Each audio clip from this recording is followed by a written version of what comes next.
50 years ago, we went to the moon. We called it Apollo. What many people don't know is that Apollo had a twin. She was a woman named Artemis, goddess of the moon. We are returning to the moon. As a new generation of explorers. This time to stay. And to prepare to achieve humanity's next giant leap of sending the first human missions to Mars. We believe our course will redefine what is possible. That we would discover life-saving, earth-changing science. And that the challenges ahead will inspire generations. This is our manifest. For all who wondered if we could return. For all who dreamed of pressing beyond. This is your calling. We go for all of America. We go.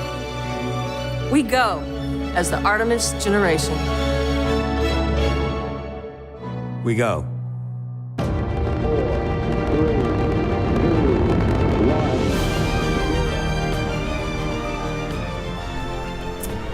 All right, well, good early morning. It's 12:32 a.m. Eastern Time. I'm meteorologist Brad Panovich here in Charlotte, North Carolina. Next to me is meteorologist Betsy Kling. Betsy, where are you at right now?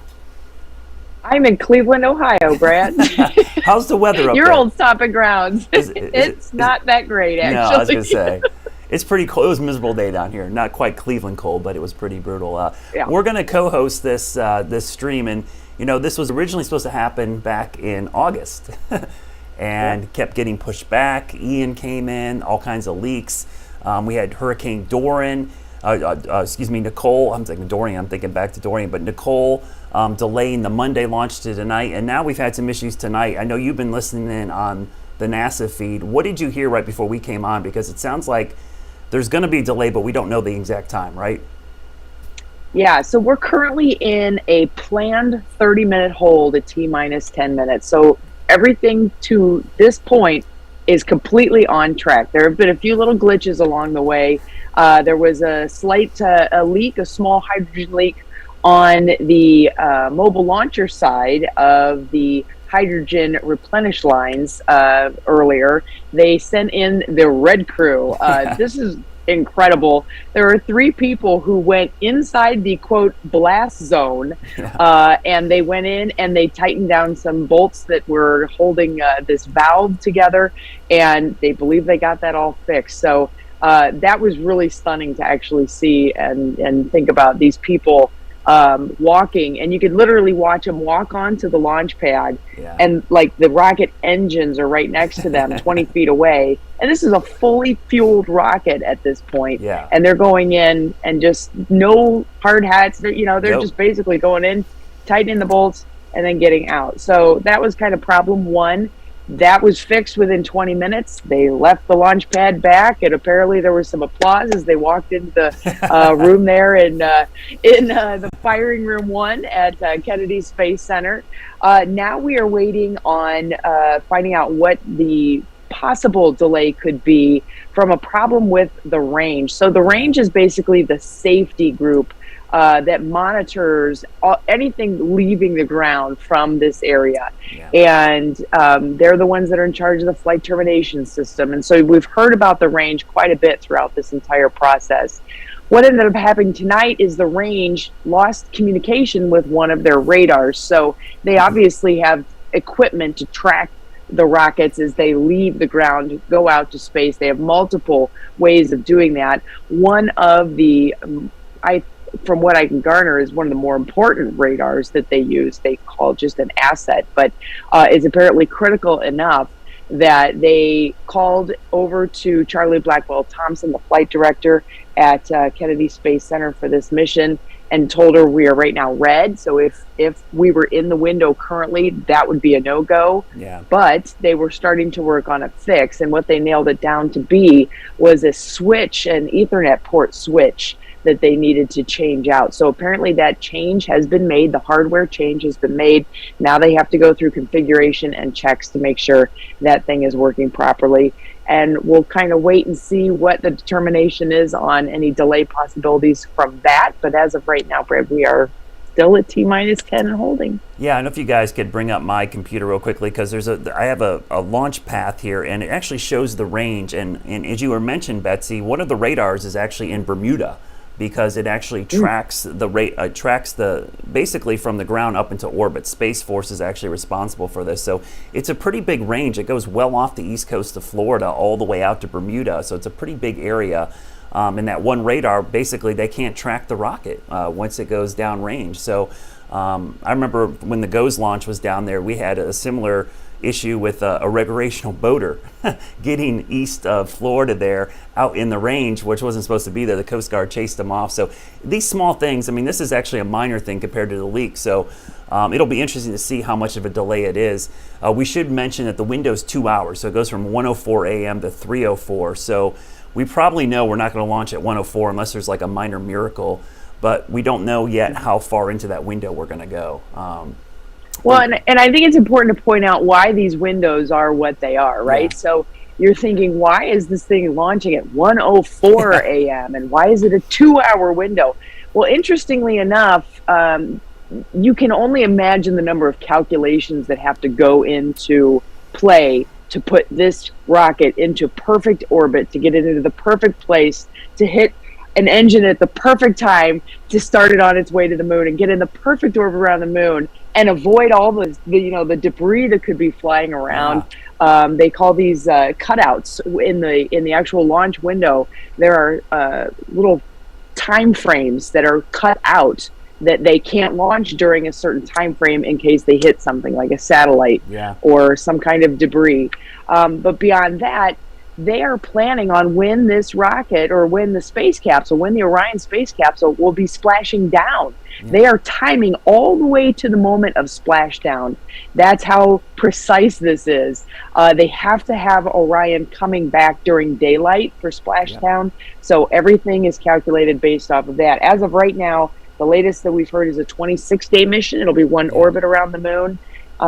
And you know, it's pretty incredible when you start to think about all of the parts that have to come together, not only before they fire those engines, but once the engines fire and after they go from there, how precision guided everything is, and the timing that is just incredible. Yeah, I know. I was thinking that back in August when we were looking at the different dates, and each date the mission length changed because of that. And this is actually one of the shorter mission lengths with the launch tonight. It's 20 and a half days, like you said, 26 days. I think if they launch on Saturday, the mission length is like 10 days longer.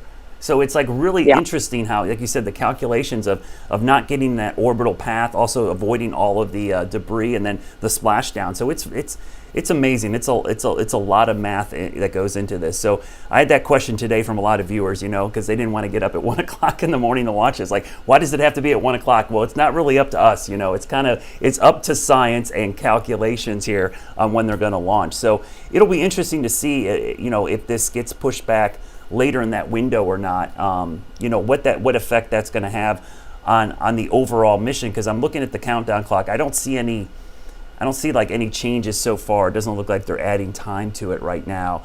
I think what's going to happen, we probably won't know till like 1:04, Betsy, don't you think?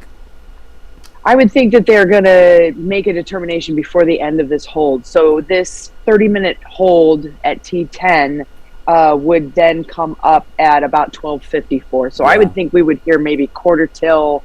We're probably going to hear before the end of this 30-minute window ends, and then they'll start that countdown clock up, or they'll continue to hold. Yeah. And then once they release that time, and we're getting an update now. So actually now is a good time to tell everybody, you know, if you're wondering what the heck everything is going on and what we're even talking about, which there's a lot of people who may be just hearing about this for this first time.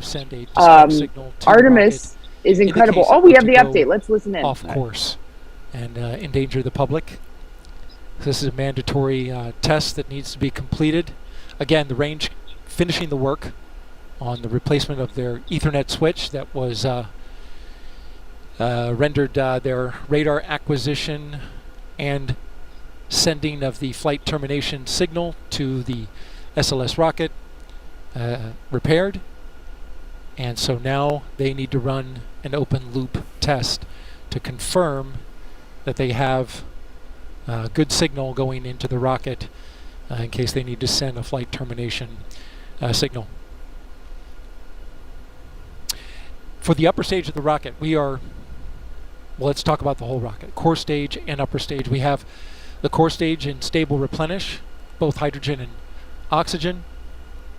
And in the upper stage, we're stable on the liquid oxygen side. We briefly paused fast fill on the upper stage, which is currently at 80% filled, in order to do a test of the vent valve on that liquid hydrogen tank. Fast fill has resumed, and currently we are in topping on the upper stage of liquid hydrogen. So that is just in. We are into topping on the upper stage of the liquid hydrogen tank, and we are awaiting the range testing their flight termination system with the launch team.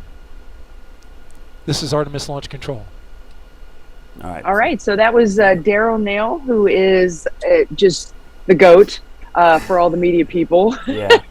He's the one who kind of walks us through everything. He's a commentator for the communications team there with NASA. And he has just such a knack for explaining everything and what's going on. So what we find out is that the communications problem that the range was having was not necessarily a radar, meaning a tracking radar, but it is the signal that sends the flight termination to the rocket if something were to go wrong. Yeah, it's like the kill kind switch. Of a big deal. Yeah. I mean, yeah. that's pretty important. It's so fascinating to get this information, and it's just constantly coming in. But it does sound like they're still going through the fueling process, making sure everything's topped off and everything. So it sounds like they at least think maybe it's going to be an easy fix. Is working to catch up to what appears to be as we listen in real quickly, a slip into the launch window, which is currently 2 hours and goes until 3:04 a.m. Eastern time. Now we'll get a solid T0 once the launch team is able to determine how much work is left.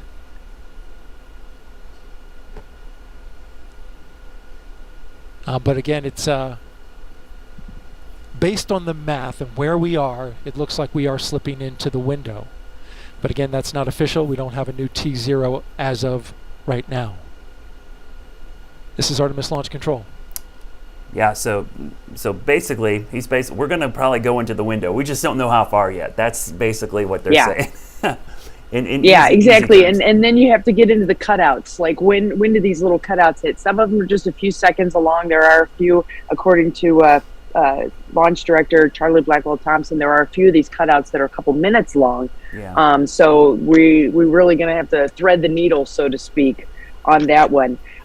Going back to what we were saying before, this has been a really long project in the works. I mean, 20 plus years of parts of this thing coming together. The engines that are on this rocket flew on shuttles, so that kind of gives you a little context as to the time that all of this has really taken to get to this point in this rocket. But what is this rocket? What is this rocket going to be doing?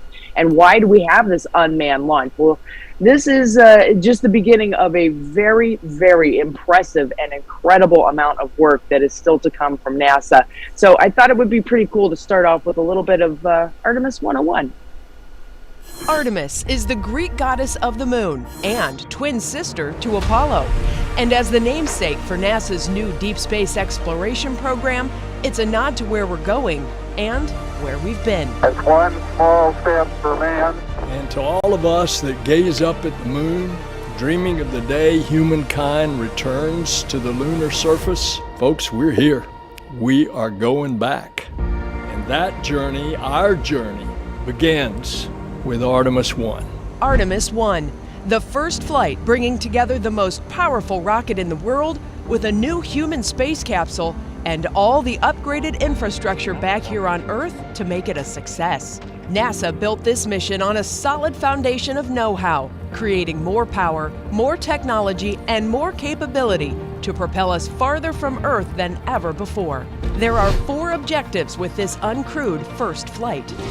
Priority 1 is making sure the Orion space capsule returns safely, and it's no small feat. Orion will be coming in faster and hotter than any human-capable spacecraft before, reaching speeds of up to 25,000 miles per hour and temperatures of up to 5,000 degrees. Engineers will closely follow how Orion's heat shield performs. Its re-entry conditions are so extreme, no facility on Earth can recreate them. This will truly be a one-of-a-kind test. Next, retrieving the Orion capsule after splashdown. Nothing will give engineers better information for how Orion performed than the capsule itself. They will also retrieve the parachutes that slowed its descent through the atmosphere. Third, testing out all that new gear. From the launch pad to the rocket system's precision time separation, the capsule's navigation, and of course the return to Earth, every facet of hardware and software debuted in this new era of space exploration will be scrutinized. And of course, there's a lot of science packed in, even if people are not. And the experiments on board, from deploying mini satellites to how intense radiation will affect electronics and future astronauts, there's more than just rocket science happening here. On its 43-day journey, Artemis 1 will cover 1.3 million miles, equivalent to more than 50 trips around the world. And this is just the critical first step of several, with eyes set on a lunar outpost and beyond in the next decade. But our eyes are focused, not the immediate future, but out there. It's a future where NASA will land the first woman and the first person of color on the moon. And on these increasingly complex missions, astronauts will live and work in deep space and will develop the science and technology to send the first humans to Mars. It's hard to believe, isn't it? I mean, when they say, you know, increasingly complex, they are meaning increasingly complex. These are incredible missions that they're talking about. And, you know, NASA Administrator Bill Nelson, who you saw there in the piece, is such a perfect leader for this. Yeah. You know, he was on the shuttle that launched just before Columbia launched.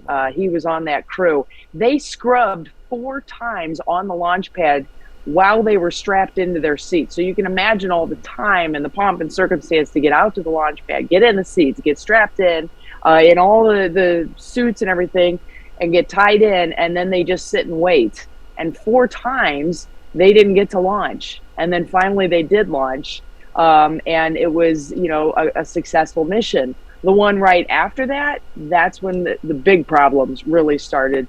And actually, I believe it was Challenger. It was right before Challenger, not Columbia. He was on that mission right before Challenger, which, you know, interestingly enough, they just found another piece of that, we find out not too long ago. So, you know, it's all about getting it right. And that's why we've had these delays that we have been seeing already. You know, back in August, it was a major fueling snafu that they had a problem with. Then, well, first it was they thought they had an engine problem, but they didn't. Then a major fueling snafu.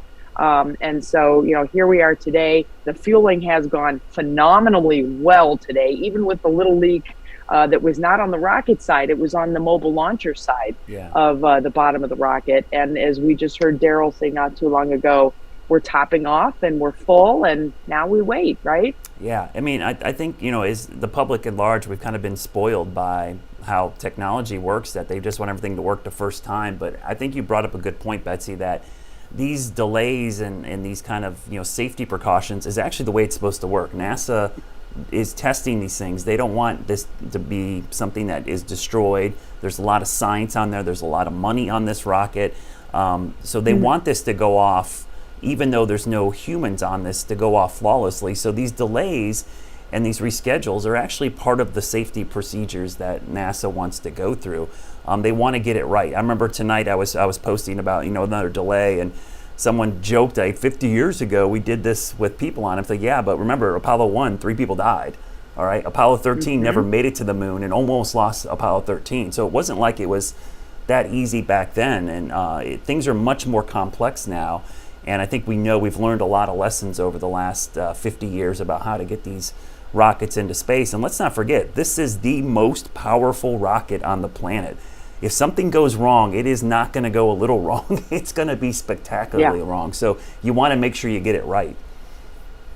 It is. And, the other thing to remember is this thing you have in your hand is more powerful than all of the computer power that they had for Apollo. Yeah. So it's one of those like wow moments when you really start to think about that. And they just have all kinds of new pieces parts that they have put into this Artemis rocket. But interestingly enough, all they have been doing is building on where they have been in the past. This is NASA's true hallmark of science, right? Yeah. They make something and then they figure out new ways to make it better and build off of it. And that's what this entire rocket that we are watching on the launch pad is.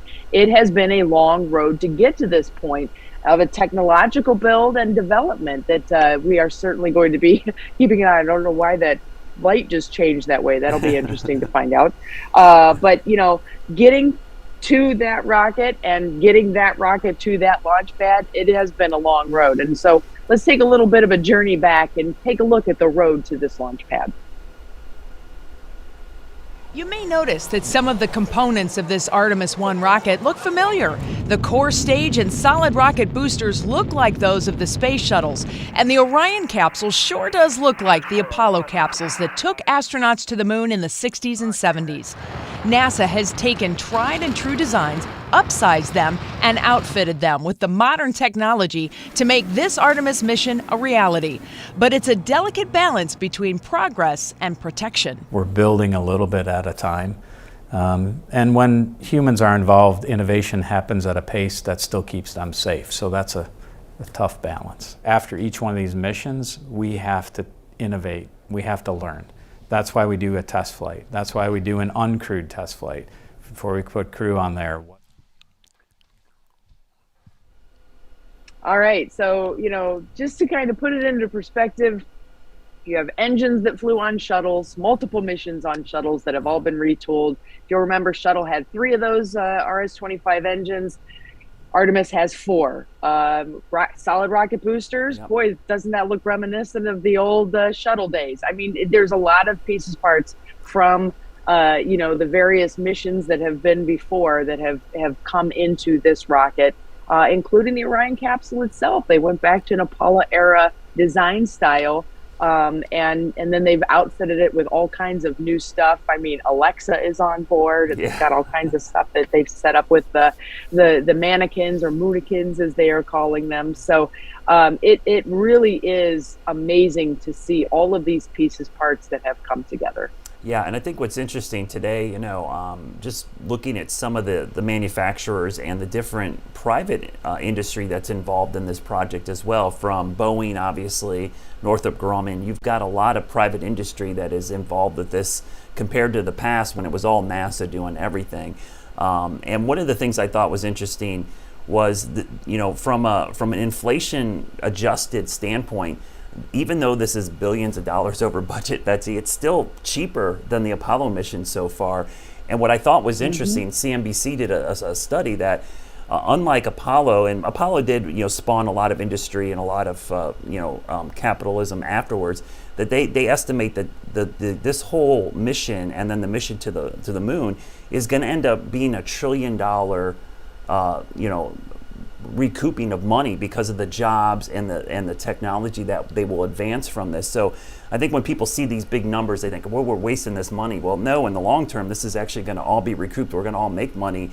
And some of the science that comes out of this is just going to be unbelievable. I mean, the science on this mission alone is pretty incredible. Even though there's no humans on this test flight, there's still a ton of science going on. Yeah, that's right, Megan. Yeah. So we are clearly in a delay Here's an now. update. The NASA test director, who's basically flying the ship for the launch countdown tonight, has said that we are extending the hold that we were currently in at T-minus 10 minutes and counting. And so that puts terminal count at T-minus Eastern Time launch. We're now slipping indefinitely into the hold. NASA Test Director Carlos Monge saying that we are currently estimating how much work needs to be done before resuming the polling that is supposed to take place 15 minutes before launch. It then goes to terminal count at T-minus 10 minutes. Now we've got an update on the tanking of the upper stage liquid hydrogen tank. Currently 95% filled. We're in topping on that tank. It is the last of 4 tanks in the Space Launch System that needed to be completely fueled up before we launch. Of course, cryogenic tanking, a complex operation that has seen some delays tonight.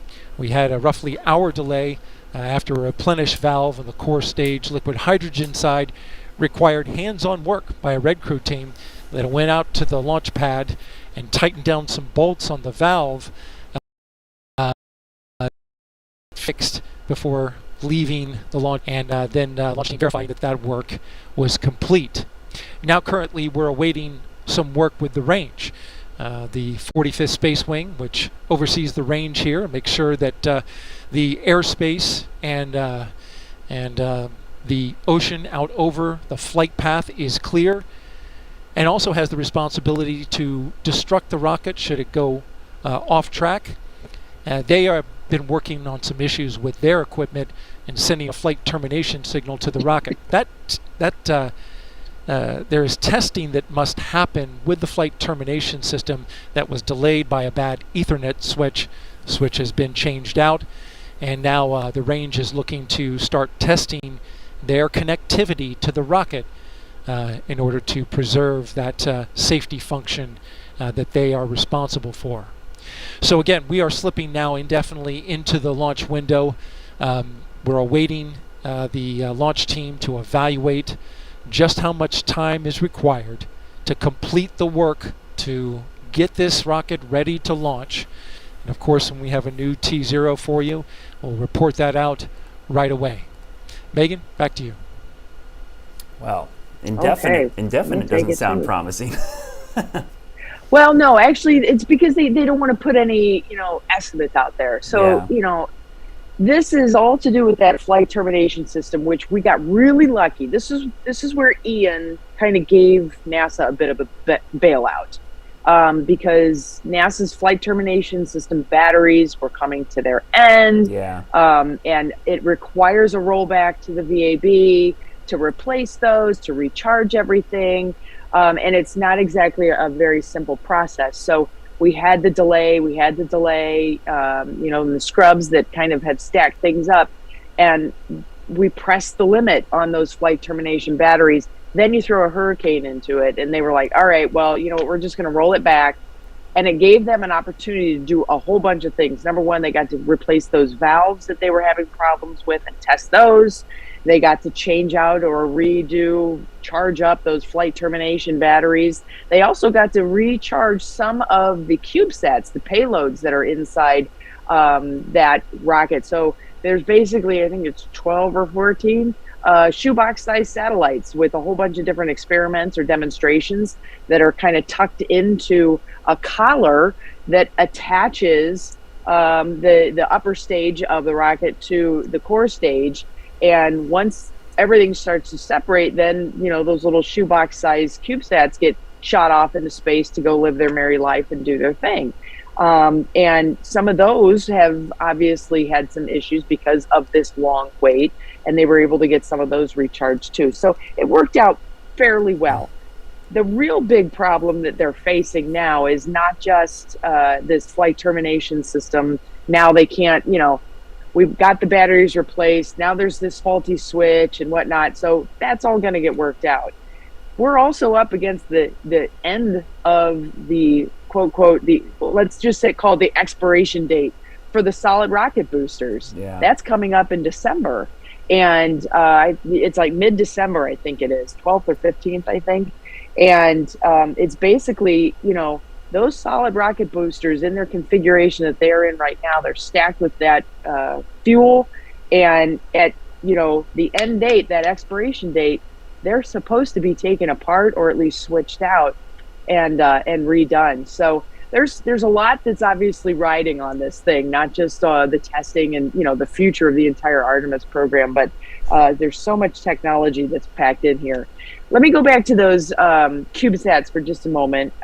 There's a whole bunch of different demonstrations that are taking place and scientific experiments that are going out. I had a chance to talk to the CEO of one of the groups that have a CubeSat on this amazing rocket, Team Miles, and their demonstration is definitely something that just kind of makes you go, wow. Team Miles, a volunteer group led by Wes Failer, hopes to prove that everyday civilians have the right stuff. We ourselves had a wacky idea for a plasma thruster, a new kind of rocket motor for a satellite. Failer is describing his team's CubeSat, a satellite the size of 2 loaves of bread that may be low cost but offers enormous potential to push science forward. The business end is these couple little holes here. There's a little pink jet comes out of those and pushes the thing along. And we put 12 of them on the spacecraft. And when you spread them along the length of the craft and give them a little tilt, then you can light up pairs of them and you can turn the craft. A new plasma thruster isn't the only tech test Team Miles will be trying. It's going to run actually some high school and college STEM experiments in deep space weather. There's a group of students contributed a little gizmo. So we invented special software for that communication at extreme range. And we're going to be 8 to 10 million kilometers from Earth, so way past the moon. If successful, Wes and his team could be in line for prize money and hard-earned recognition. Our biggest challenge is getting the experts who think they know everything to acknowledge and accept something that's literally world-changing in terms of this small little world of electric thrust. Big dreams packed into a shoebox-sized package. I've yet to really embrace that looking up at the sky, but to think one of those stars could be ours. Isn't that incredible? A credit card-sized electric thruster, and it's running on extremely low power. Yeah. And it's just enough to get things to move around. I mean, in space, you play by different rules of physics than we do here on Earth. And so it's just really cool that they have that ability. Yeah, I'm just looking, as we were running that story, I'm looking at, some of the updates from NASA. It doesn't sound like, compared to the issues we had with the leaks back in August, some of these issues they're having tonight, now that we've got the other valve fixed with the red crew, it doesn't sound like these are issues that are nearly as, I think, dire as what we had back in August, because it sounds like if we can get the communication back to the termination switch, I think, I'm optimistic. I don't know, maybe I just want this thing to go off, but it does sound like at least they probably have some optimism that they're going to try to launch tonight, as long as they can get these problems fixed, because they don't seem to be as big as issues. That fuel leak that we had, man, that was just seemed to be a major issue. And at one point, like you said, Betsy, they thought it was an engine issue, which you're like, oh my gosh, they tested these engines down at the Michigan plant down in Mississippi, and you think, okay, they're tested. What happened? Well, they put them on the rocket, now they don't work, but ended up being just another a leak issue. And then tonight's leak issue, as you said, wasn't directly with the rocket. It was with the trying to replenish the overflow from the mobile pad. And now this communication issue, just an Ethernet switch, which seems like a simple thing. Anybody who's had internet connectivity issues at home, you know how that goes. Sometimes an Ethernet switch goes bad, but now they got to test the connection to make sure, because the termination signal is pretty key, because as they track this, if something bad, that basically they need an abort signal to be able to get to the rocket so they can self-destruct or guide it away from land. So that seems like a pretty, not being down there, seems like an easier fix than what we had back in August. Yeah, if you think about like reconnecting to your phone to the network, right? Yeah. Do a restart, see what happens. That's truly what's happening. When you replace hardware on a computer system, you have to do a restart. Yep. These are some pretty sophisticated systems. They have to restart. And then there's a process that they're going to have to go through to make sure all of the, communications are happening. The proper channels are all being made. And then, they have all kinds of safety failures and all different things that they have to make sure it'll flag when it needs to flag. And so, they know what they're doing. And And when they said 70 minutes to replace an Ethernet switch, my first thought was, well, dang, that must be some really fancy hardware. Yeah. But unfortunately, I did not start to think about the software implications of that and how they're going to have to do the restarts on all that stuff. So we wait and we watch. We're going to be patient because that's what we have, right? And we're still within the window, even with that, 70 to 90 minute time that we kind of were ballparked with on that possibility of a hold. So, it's funny. People are immediately naysayers and poo-pooing, the possibility of it going off. There's a reason there's a 2-hour window, and anywhere in that 2-hour window it can launch, even if it's up to the last 30 seconds. Yeah. And they can stop this at any time until the solid rocket boosters fire. Once the solid rocket boosters fire, that rocket is going somewhere, and there's nobody that could do anything to stop it except the flight termination system, and that's why it's so critical. Yeah, and I was joking earlier tonight. I mean, this is the biggest firework in the world right now. If that thing goes off, it's going. There's no stopping it there. So getting everything under control tonight, getting all these little gremlins worked out is part of the process. But it does feel like, compared to August, it felt like, every time they would come on and say, hey, we've got this issue, it always seemed like it was something bigger than they were letting on. Tonight, these seem like more minor things. It doesn't seem like I said, like there's something bigger issue going on, because these are what you typically used to see with the shuttle launches. You'd see these minor setbacks during the launch window. Yeah, we got to, there's some icing, or we're waiting for this, and it would go off sometime within the launch window. Back in August, you just got the feeling as watching that first window, like, yeah, there's something bigger going on here. I don't think it's going off tonight. Tonight feels different to me for some reason. Yeah, so they did a series of wet dresses, which is where they fuel the rocket, or at least they attempt to, right? Yeah. And that's what happened. We never got to fully fill the rocket. And so those wet dresses weren't exactly, they did get it, but it never was kind of in that live test. Yeah. And so when we get to launch attempt number 1, and we got to where they did the engine kick bleed, engine kick bleed starts, one of those word configurations, which is basically where they start cooling the engines so that they don't crack when they fire the engines. Yep. That was a faulty sensor. So they ended up not having a problem with the engines. Yeah. When you start talking about liquid hydrogen leaks, that's a really big deal. Yeah. Especially when you're saying, this is a pressurized line. So there's a little bit of a cool physics trick that NASA is doing every time they fill this rocket. You're using liquid oxygen and liquid hydrogen.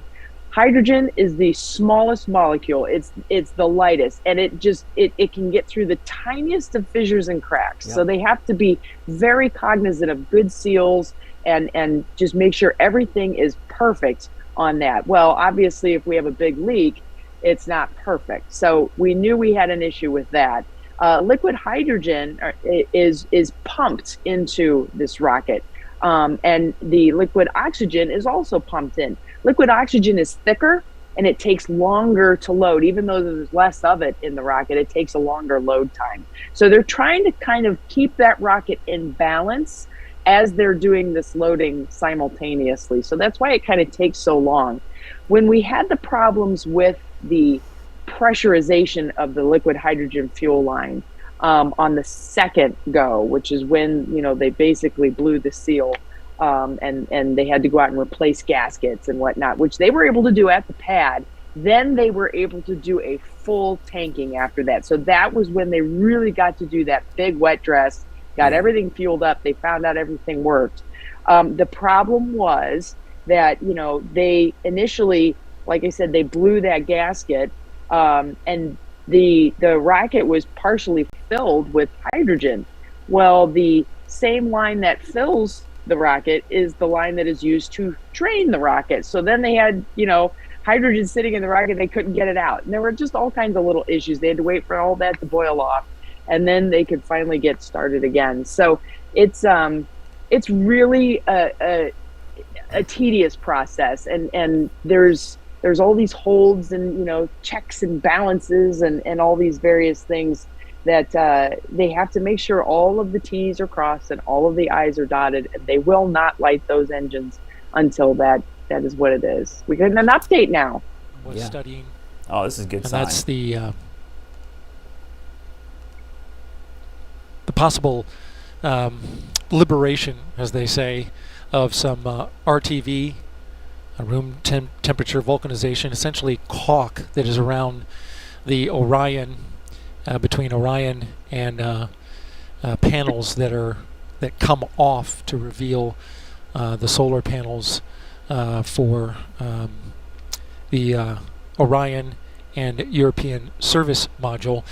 The problem is essentially this: the caulk has a sensor in it, and it through camera inspections of the rocket, they have been able to determine that it is loose and could potentially come off. This is the same issue that was brought before a mission management team, which evaluates additional risks to the rocket, just a day ago. This happened after Hurricane Nicole passed through and delaminated some of the caulk around the bottom of Orion that connects to those panels. The team has determined that this caulk that encompasses this sensor on Orion is likely to come off after launch. And so the engineering team went and did a full analysis on what that debris trajectory could be once it comes off, and they evaluated that it falls within the same amount of risk that was evaluated by the mission management team a day ago. And so with no additional risk, that constraint has been removed.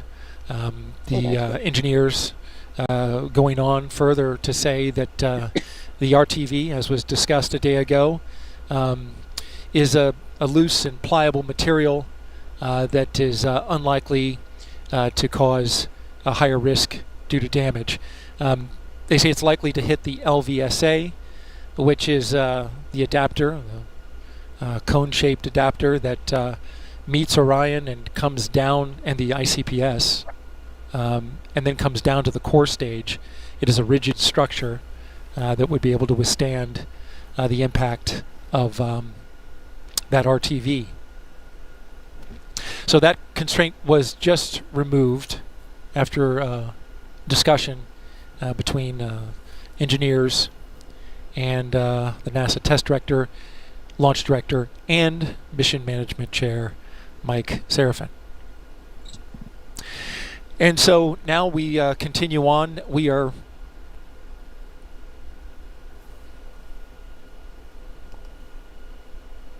slipping into the launch window. Currently 9 minutes into the launch window, which ends at 3:04 a.m. Eastern Time. The team is currently evaluating the work they have left to do and how much time it will take them to complete it before they can start polling for go. That would normally happen 15 minutes before launch, and we are not ready to resume that polling at this moment. And so we are going into the window. The question is, how deep are we going into the window? A rough calculation of the work, and this is a rough calculation just for the benefit of those who are watching and those who are here to watch the launch, is no earlier than 1:45 a.m. That again is a rough estimation. This work has to be evaluated, calculated, and a new T0 given, and currently at this moment we don't have that. Okay. Just want to be real clear about that. All right, well, that's the first, like, we got some info there. So folks that were listening in there, we heard a lot about that caulking material, and that was something we were worried about because Hurricane Nicole did cause some minor damage. It wasn't significant, but it was this caulking material, Betsy, right? That's around the Orion capsule. And I guess yesterday they looked at it and said, okay, it could come off, but we're not worried about it. Then tonight they had to get all clear because if you remember the space shuttle disaster, what happened was a piece of foam came off and impacted one of the heat tiles and caused damage on takeoff. And so basically they said this material is so pliable, it's so soft, it would hit the cone on top of one of the solid, I guess the top of the rocket or near the top, and that's a very rigid material, so it wouldn't cause significant damage. So they basically had to give an all clear, like we're okay with the tolerances with that. And now it sounds like they're going through the other checklists and stuff, and we got kind of an estimate, but not a real estimate, but no earlier than 1:45 a.m. because they've got to go through this 15-minute process before they even really start the countdown again, right? Yeah, so they at 15 minutes to launch, they'll do a poll, and this is historic because, of course, Charlie Blackwell Thompson, the first female launch director for NASA, so for her to call that poll is a very significant historical event. And then at 10 minutes, that's where it's like really watching everything take place, and as it starts to count down, of course, you get to T0 and she's gone. So there's not a lot of wiggle room. So the more that they can kind of get out of the way now, and they don't have to worry about it once they're back in that countdown, it's going to be better for them. I think the other interesting part of this is it sounds like he was talking about a different part of the RTV coming off. So basically, it's a type of a silicone that they use, and it's very thin, less than 1/4 of an inch in thickness, that goes around the entire circumference of the rocket, and it's only a couple inches wide. So think about a very long piece of tape almost that goes around, and it doesn't have any insulating properties per se. What it is there for, more or less, is aerodynamics, and so that they don't have to have. So when we talk about it's only rocket science, this is how precise they have to get. I mean, there's little like gaps where there's a seam between two parts of this rocket, and in order to keep that as smooth as possible for aerodynamic reasons, they use this RTV material, this caulking tape material, to kind of smooth that out. They get concerned if there is a little bubble there, an indentation, because that can cause the air to speed up, and it kind of wraps around, and it causes heat from frictional forcing. And heat on the outside of the rocket, it's already going to be having a lot of heat going on. So anything that they can do to mitigate additional heat is a good thing, and especially at a critical point in the rocket, like your Orion capsule sitting there. Yeah, and it sounds like it's also protecting a sensor there for the solar array, and so that was the other concern.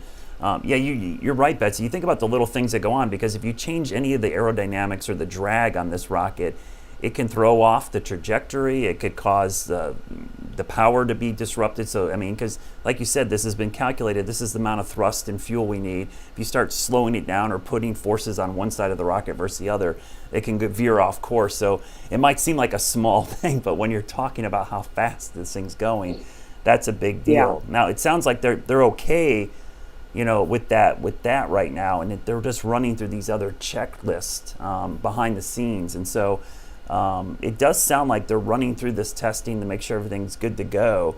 The fueling's still going on, as you mentioned. I mean, I think if there was a major issue, they wouldn't be continuously fueling the rocket, or they are basically preparing to launch this, it sounds like to me. And 1:45 is actually not that bad. That's only 40 minutes into the window, so it's not horrible. It'll probably go past that, but that still gives us plenty of time, because remember, the window's open to 3:04 in the morning. And as you mentioned earlier, I mean, they will launch at the very last minute if they have to. They'll get to the point where they can't launch, but they'll use every available minute of this launch window if they have to. Yep, and it's just a matter of waiting it out, and they're going to be very patient in doing so. So we're the ones that are impatient. Yeah. I know they're excited to make this happen, but we're just. It's hard to be patient when you just don't know everything. And the people in the room, they're in the room where it happened. Yeah. A little Hamilton side job there. But, they're the ones who are ultimately going to be making this decision and bearing the responsibility of that decision should something happen. So I too would probably sit back a little bit and be like, oh, I'm okay if we just kind of wait and see how this one's going to go and make sure it's all good. It's amazing. One of the coolest things about pre-launch is I love when they go through the go checklist and everybody has to say, ready to go, go. And you realize any one of those people could basically shut the thing down if they wanted to, because like if there's one, so it's, think about having like, you joke you have a lot of middle management or bosses. Think about having like hundreds of bosses and they all have to get okay for this thing to happen. And so one of them can basically shut the thing down. And so there's just a lot of people. And like you said, nobody wants to be the one that's responsible for something going wrong. So if I'm in charge of this one thing, I'm making sure it's 100% right before we launch this thing. Absolutely. Absolutely. I do want to go back to what we started to talk about earlier, which is the technology that comes out of this. It's fascinating to me that people think that the only thing NASA does is make rockets and launch those rockets.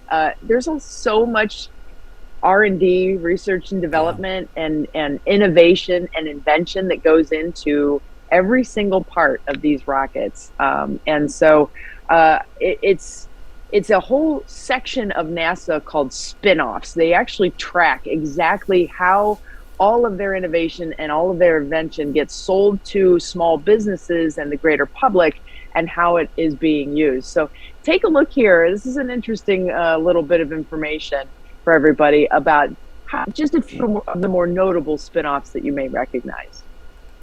With a vision to explore the secrets of the universe for the benefit of all, NASA's #1 mission isn't to get men and women back to the moon and on to Mars. Their mission statement is to explore the unknown in air and space, innovate for the benefit of humanity, and inspire the world through discovery. And with their discovery comes an abundance of benefits for all of us. Aside from fun, freeze-dried foods, satellite TV, and the GPS that keeps you going in the right direction, and COVID-battling air purifiers, LED lighting, exercise equipment, and insulation for every kind of application and environment, you can definitely say NASA technology is a part of your everyday life. As a matter of fact, you may have NASA innovation in the palm of your hand right now. From the circuitry inside to the network that carries the signal, cell phones are what they are today because of technology developed by NASA. And the technology that gave us this picture of Buzz Aldrin standing on the moon, or the stunning images of nebula in distant galaxies, or our first looks at the surface of Mars, it's the same technology in your cell phone that you use to take a selfie. But you have so much more space in your life than you realize. If there's one thing we all appreciate, it's being comfortable. And many are, thanks to NASA's development of temper foam to improve comfort and crash survivability for passenger jets and space shuttles. When NASA made the formula available to the public, 2 Scandinavian countries merged to become Tempur-Pedic. Memory foam is used in everything from bedding and furniture to shoes, clothes, even earplugs. In an effort to keep astronauts comfortable in the extremes of space, NASA looked to phase-change materials known as PCMs that would absorb and release heat inside a spacesuit. The microcapsule PCMs ended up not being the right fit for astronauts, but have found their way into athletic wear, sleeping bags, and underwear, and it's become a lifesaver for low birth weight infants around the world. The same microelectronics developed for vibration control during stress testing of space hardware during launch and re-entry came in handy when it came time to develop digital controls for tankless water heaters. The coding for those microcontrollers is similar to commands developed for shuttle missions and allows for the water to be at the right temperature without using excessive energy. NASA innovation has led to medical breakthroughs for imaging, sutures, and biometric analysis. Yep, that wellness monitor on your wrist is a commercial usage of NASA tech. The list is seemingly endless, but the innovation and invention will never stop. So who knows where NASA will take us or how they will help us in the future. I just thought that was so cool. The circuitry on the space bed, shuttle is Betsy. running your water heater. No, I'm like, the Tempur-Pedic bed, that's a lifesaver. So that's worth the mission alone right there. Exactly. And I mean, think about all the other uses, you know, the material in wicking, you know, sportswear and whatnot. It's truly amazing. All of the ways that NASA is truly a part of everyday life. Yeah, and the thing is, you know, a lot of the experiments you said that, you know, are going on and that will happen on the moon, they're just easier to do in weightlessness, because it's like science experiments, you want to take away some of the variables, and if you can take away gravity, it lets you test things much easier than you can on Earth. So a lot of these testing that goes on up there is going to end up being huge innovations for us, and you're just seeing some innovations in this rocket alone. It's going to be amazing to me to watch us go back to the moon with modern technology. If you think about our parents growing up during the space race to the moon with the Russians, and you know, everyone's sitting around a TV and watching that signal come back. Now we're all going to be sitting here watching on our phones in almost like HD. It's going to be crazy. It's going to be such a juxtaposition. And one of the cool things about tonight, I think it was 50 years to the date Apollo 17 went through their wet dressing, the same exact day. 50 years ago to the date. It's pretty stunning that it's been 50 years and we're going back. I just, you know, it's for me and you, and I know a lot of people out there watching that are up late, it's really exciting because this is a cool thing. I mean, this is something that I think everyone can get excited for. And I told my kids all the time, you know, your guys are going to be growing up when we're going to Mars, you know, and you guys, this is going to be your space race. And so for us, getting back to the moon is that first step. And I think that's the next thing that we got to look forward to, that we could go to another planet because of this mission. It's going to be incredible.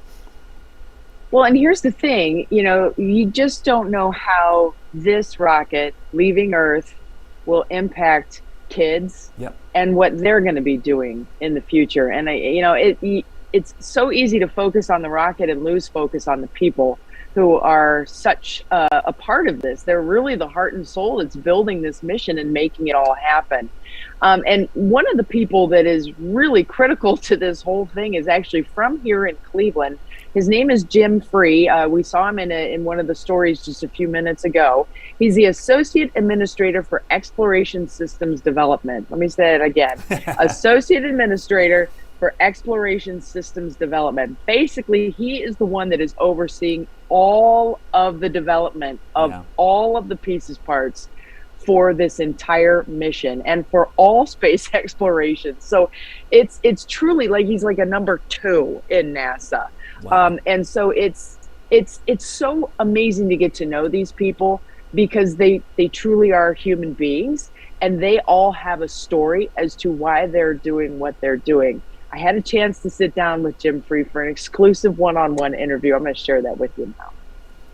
I'm Jim Free. I'm the Exploration Systems Development Mission Director at Associate Administrator.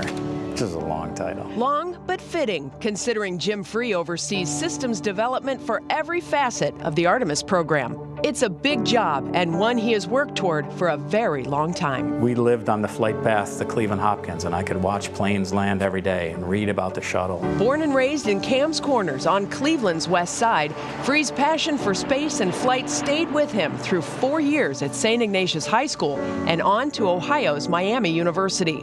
But his pursuit of an aeronautical degree wasn't always easy. Is this where we can talk about you getting a D in your first physics class in college? No, I prefer not to talk about that. Yeah, it's... Is there a little bit of a perseverance message to go along with that? There's quite a bit of that, yeah. There's quite a bit of, I've like called my mom, like, I got this D, and she's like, all right, just come home. And I'm like, I'm not coming home. I'm gonna work through this. That same tenacity propelled Free through 30-plus years with NASA, eventually leading him back home to Cleveland's NASA Glenn Research Center, where by 2013, he'd risen to Center Director in just 7 years. Senator Glenn, like just being the Center Director here was so much pressure, representing him after having the chance to meet him and Mrs. Glenn. Free took retirement in 2017, but it didn't last long. When I was asked to take the job, you know, I was thinking, should I take this job? Should I go back? Is this the right job for me? And then I saw somebody's post somewhere that said, I just got my dream internship with NASA for 2 months. And I said, how can I not take this job? It's the coolest job in the world. Who was the person that was your role model? Who did you look up to? That's a tough one. There's probably a few. Certainly my mom. she put me in a position to do the stuff I'm doing today. You know, my family today is just a huge support to come back and take this job. We would have these discussions as a family. I told them this one and they're like, you know, you got to go back. What's been the most frustrating thing? I don't think I'm allowed to say that on camera. I think the frustrating thing sometimes for us that work in a bureaucracy is the bureaucracy. But you go through that to get to the end. There's that tenacity again. So the end goal for free?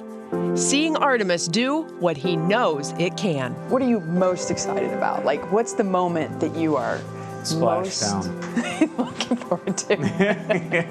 Splashdown. There's a lot of ways I really want to get the 42-day mission, but I don't know if I can go 42 days without breathing and eating. But for Artemis 1, I don't think I will breathe easy until that splashdown happens.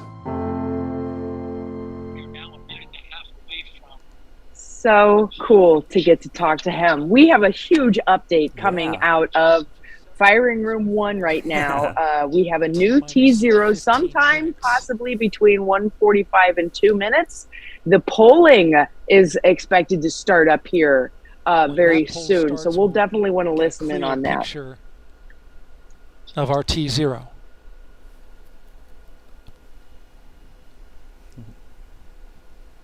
So Daryl Nail was saying that there are 40 cutouts that are in this launch window that they have to accommodate in order to set this new T0. So NASA's test everything is director has constantly moving. informed the launch team to all switch to a common communication channel. It's called 230. This is huge. That's a good sign. 232. Yep. And what this means is that the entire launch team is now on one channel, and all future communication will happen there, whereas there are many channels. Now they reduce it down to one.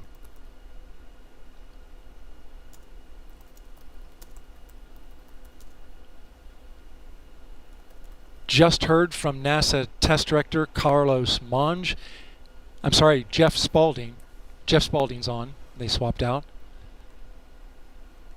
There are currently no constraints to launch. Wow. Great news. Yes. There it is. Again, All right. no constraints to launch. And they're getting ready to pick up with a poll to determine readiness for launch. That's awesome. So this is where Charlie Blackwell Thompson will go one by one through each of the consoles there in Firing Room 1 to ask if their system is go or no go for launch. And this is the first time this will be done by a woman. So it's very exciting.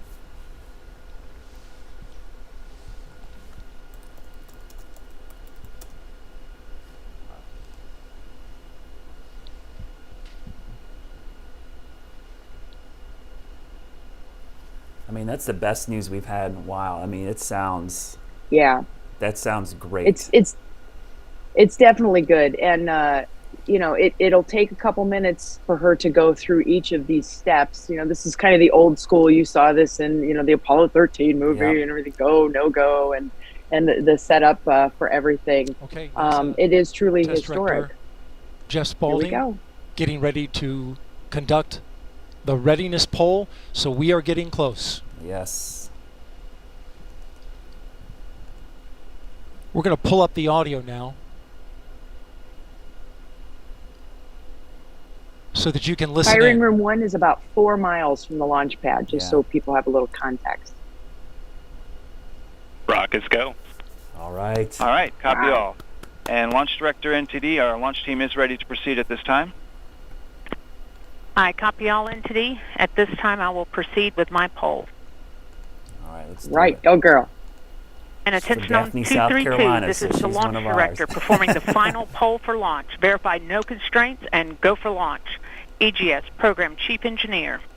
EGS Program Chief Engineer verifies that the EGS, SLS, and Orion Program Chief Engineers have no constraints and are go for launch.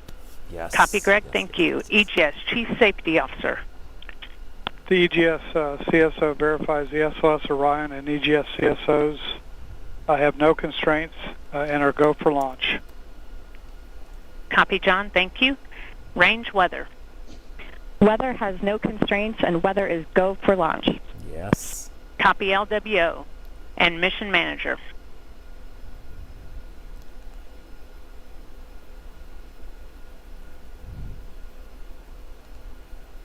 Come on.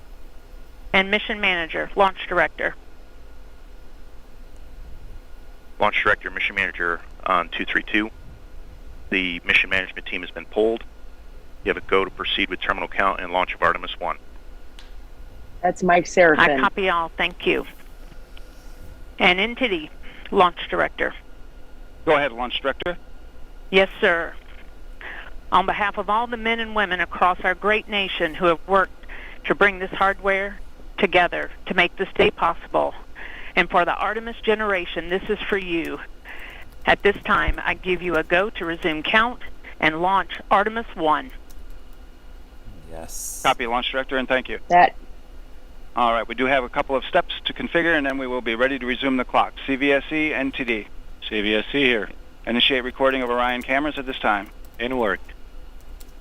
NTD. RSR here. Perform the booster ignition SNA arm rotation enable. NDT, RSR, booster ignition SNA arm and rotation enable is complete. And I copy. Thank you. Okay, so there you heard the poll from launch All right, director. and all personnel, we are going to resume the clock here momentarily. I'll feel better when I see the clock ticking down. Getting ready to get that new T0 time. It's coming. They're just making sure those cutouts are all accounted for. Yeah. And you know, it is very specific. Was the NASA test director's poll. And all right, and we have verified no cutouts at this time. And all personnel, we are going to resume the clock. There it is. GLS, you can resume the clock on your mark. GLS copies. Countdown clock will resume on my mark. 3, 2, 1, mark. GLS mainline has been initiated. Okay. T-minus 10 minutes and counting. We are T-minus 10 minutes away from liftoff of Artemis 1. As you can see, the clock is now moving. Let's put that up. T-minus 9 minutes and 47 seconds. The L-minus 15 poll complete. Show 06:47:44 is the new liftoff time. Affirm. Okay.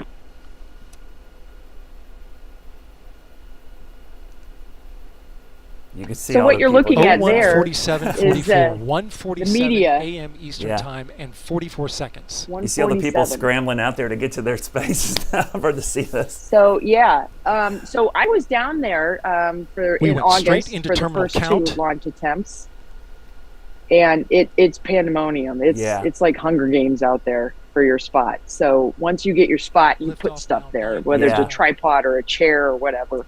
And so everybody's kind of getting all their cameras powered up because you have to conserve battery, right? Yep. So you're trying to kind of play this game. Yeah, I assume a lot of the photographers were doing that. They had to go back and recharge because they probably were out there for so long getting ready, you know. Yeah.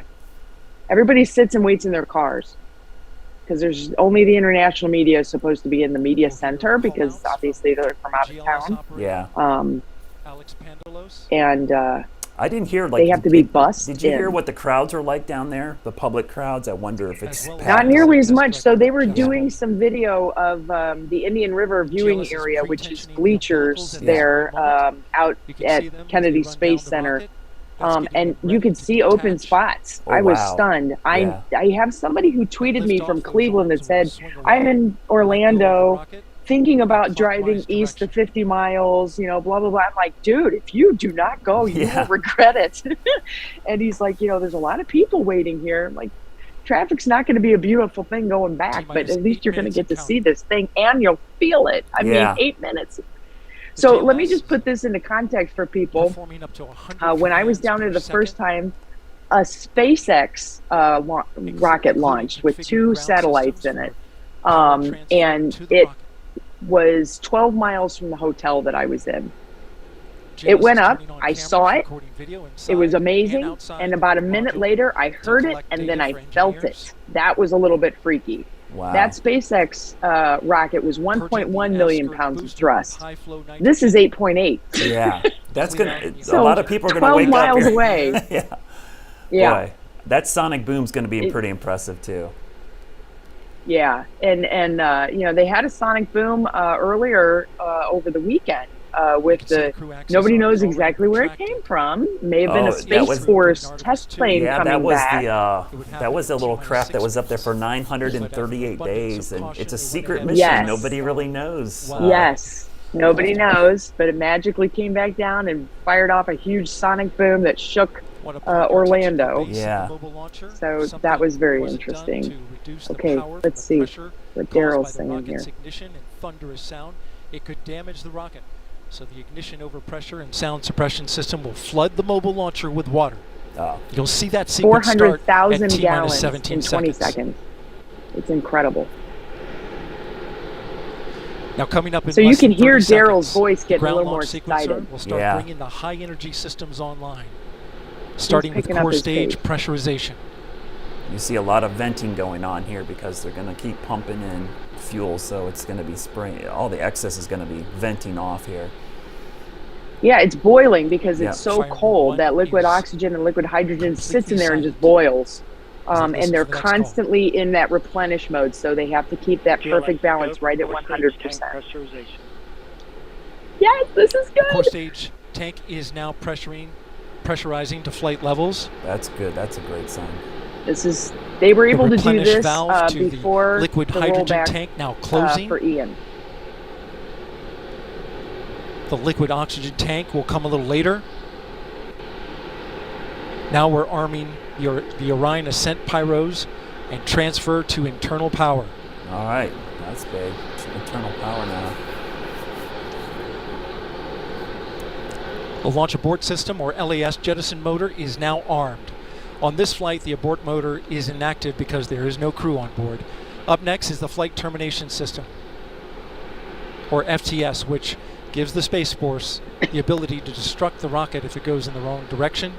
Let's listen in for that.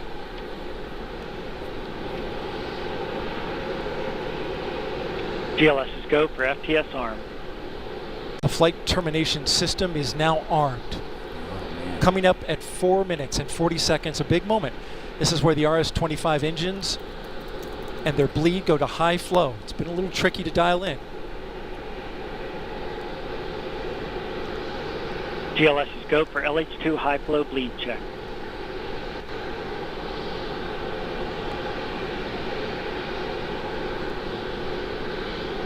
Good word, we've passed that.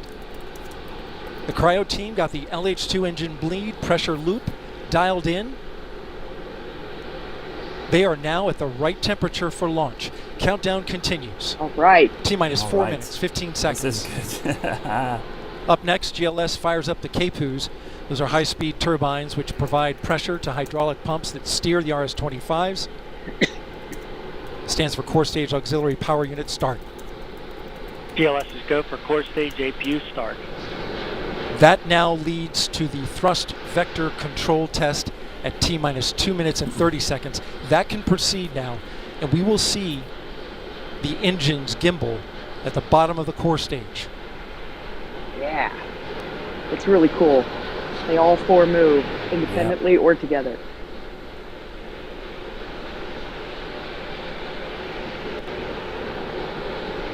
At T-minus 3 minutes and 10 seconds, you will hear the go for purge sequence 4. That's a helium purge of the 4 core stage engines downstream of the propellant valve, getting the air and moisture out. All in all, this is not going to be that big of a delay if they go off here before 10 till. GLS I mean, go for purge sequence 4. It's 1:47 and 44 GLS seconds. The core stage locks They're vent, going. Liquid Yep. oxygen. Unless something last second here. Yeah, this Again, as soon as those solid rocket boosters fire, that's it. Yep. He's See gone. it coming out there now. we're getting to that point of no return where they're going to be launching regardless, like you said. And there it goes. It's So here's closed. that helium Lox vent coming closed. out. Yep. Pressure rising in the core stage LOX tank. See the gimbling Flight of the level. engines? Oh yeah, look at that. Coming up in 15 Wow. seconds, look for that thrust vector control actuator test. Engines will gimbal. I cannot fathom the energy in the firing room right now. And there they go. The 4 core stage RS-25 engines gimbaling around, testing the ability that's so cool. to steer the rocket into space. Yeah, people think those are just static engines. operate They at move. They can actually steer this thing, so it's amazing. Each RS-25 throwing down 500,000 pounds of thrust. All 4, 2 million pounds. All together with the boosters, 8.8 million pounds of thrust. GLS go for upper stage to internal power. Now the upper stage has gone to minutes. internal power. So power is removed from the rocket's upper stage, the ICPS, and it's been switched to battery power. The same milestone is coming up for the core stage at T-minus 1 minute and 30 seconds. So all of the arms that are holding the rocket right now will retract once those solid rocket boosters fire. That everything will be off of it, and it's moving. So it's a real tedious time. The rocket's core stage, which houses the 3 flight computers, is now on battery power. So there is no more hold time available because there's no more margin on the batteries. So if we have a hold, we'd have to recycle back to T-minus 10 minutes and recharge those batteries. The count continues. A note now, shortly after liftoff. 1 minute. 1 minute. Shortly after liftoff, Mission Control Houston will take control of the rocket, and my colleague, Leah Cheshire, will take over commentary. T-minus 50 seconds and counting. Coming up at T-minus 33 seconds, the GLS will hand off control to the ALS. This is the autonomous launch sequencer.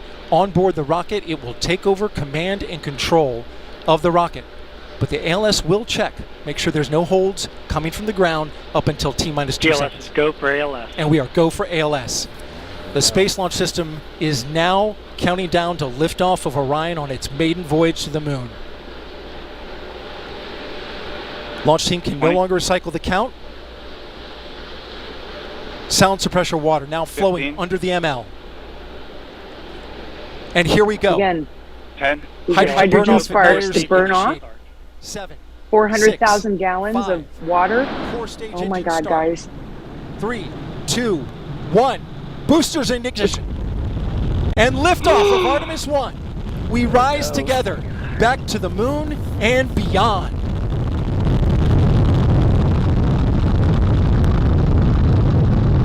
Oh, guys, it's going. Oh, look at all that. 5 engines on the core stage and 2 solid rocket boosters now propelling the vehicle at 128 miles per hour.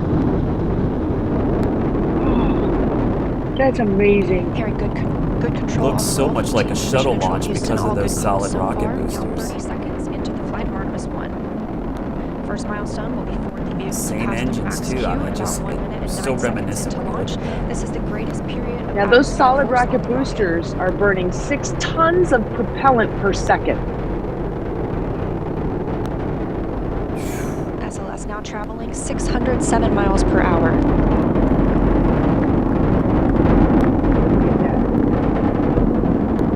You're looking at 8.8 million pounds of maximum thrust. Quiet here in the loops in mission control. The 4 core stage engines are throttling down ahead of passing through max Q. Max Q is the highest forcing on the vehicle itself. Now 1 minute, 21 seconds into the flight, traveling at 1,420 miles per hour. The 4 core stage engines are back at maximum thrust. Just spectacular.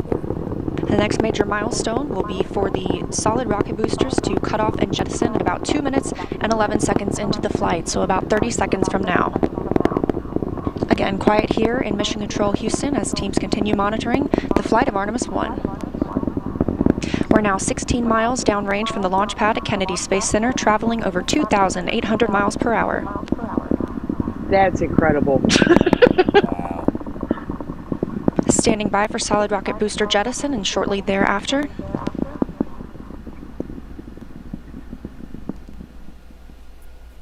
Oh my. Spectacular. Oh my goodness. Confirmation that the solid rocket boosters have separated these 177-foot boosters.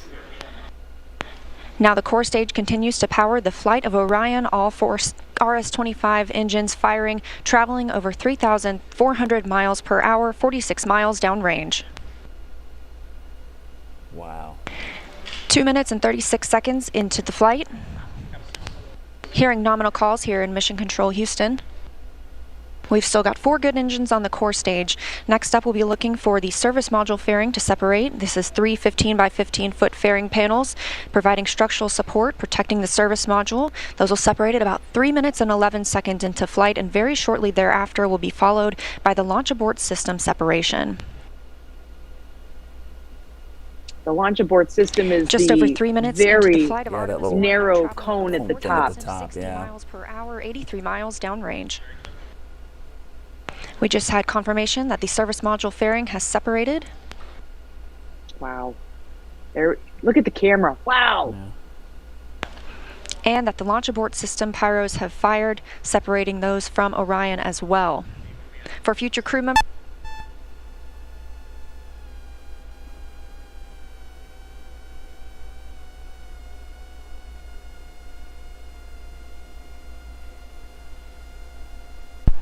we just heard the call for 3 engine press, meaning if SLS were to lose an engine at this point in the mission, we could still achieve a nominal mission.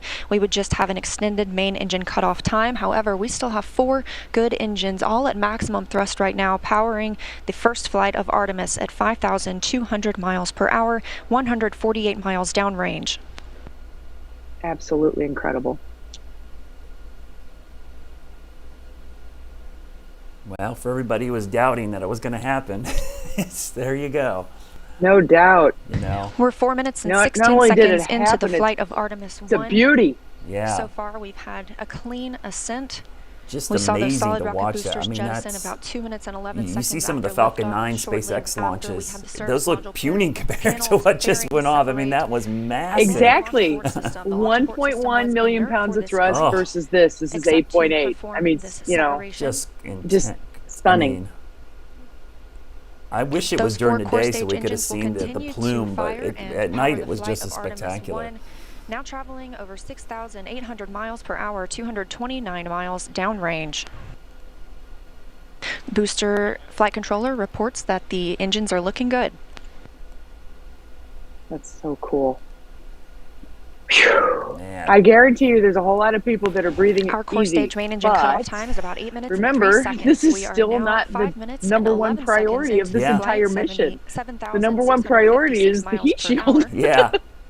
And we don't get to test that until the very end. Yeah, that will be in good December core stage 11th. engines, I those mean, 4 when it comes RS-25 back. engines. So, Yeah.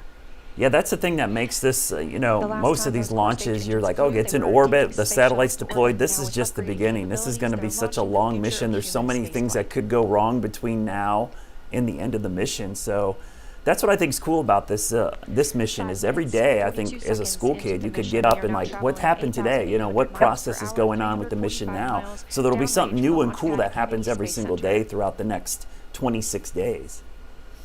People will be able to track it, and you know, this is going to be something that we talk about for a long time.